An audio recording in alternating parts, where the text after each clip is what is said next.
Selamat pagi para saudaraku seiman dalam Kristus. Salam sehat, sukacita untuk kita semua. Marilah kita siapkan hati dan pikiran kita untuk mendengarkan firman Tuhan. Tuhan beserta kita sekarang dan selama-lamanya. Inilah Injil Yesus Kristus menurut Markus bab 8 ayat 34 sampai bab 9 ayat yang ke-11. Dimuliakanlah Tuhan. Lalu Yesus memanggil orang banyak dan murid-muridnya dan berkata kepada mereka, "Setiap orang yang mau mengikuti aku, ia harus menyangkal dirinya, memikul salibnya dan mengikuti aku. Karena siapa yang mau menyelamatkan nyawanya, ia akan kehilangan nyawanya. Tetapi barang siapa kehilangan nyawanya karena aku dan karena Injil, ia akan menyelamatkannya. Apa gunanya seorang memperoleh seluruh dunia, tetapi ia kehilangan nyawanya? Karena apakah yang dapat diberikannya sebagai ganti nyawanya?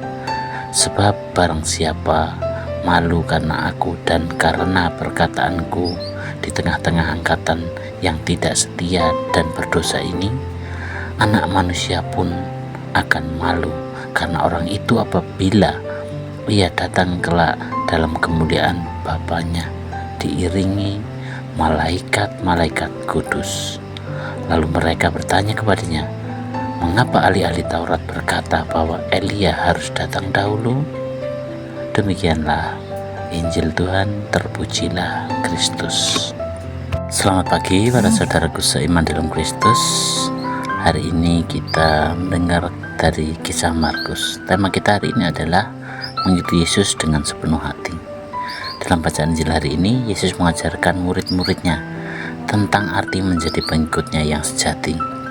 Ia berkata, "Setiap orang yang mau mengikuti aku, ia harus menyangkal dirinya, memikul salibnya dan mengikuti aku."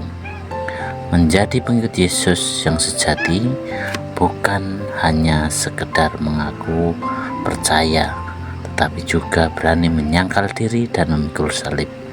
Ini berarti kita harus siap melepas ego, keinginan duniawi, dan kenyamanan pribadi demi hidup yang lebih sesuai dengan kehendak Tuhan. Dalam kehidupan sehari-hari, menyangkal diri bisa berarti memilih untuk mengasihi meskipun itu sulit, mengampuni meskipun itu sakit hati, atau tetap setia dalam iman meskipun menghadapi tantangan. Saudaraku seiman dalam Kristus, bagaimana harapan kita? Yesus kemudian membawa Petrus, Yakobus dan Yohanes ke sebuah gunung tinggi di mana ia berubah rupa, transfigurasi dan menampakkan kemuliaannya.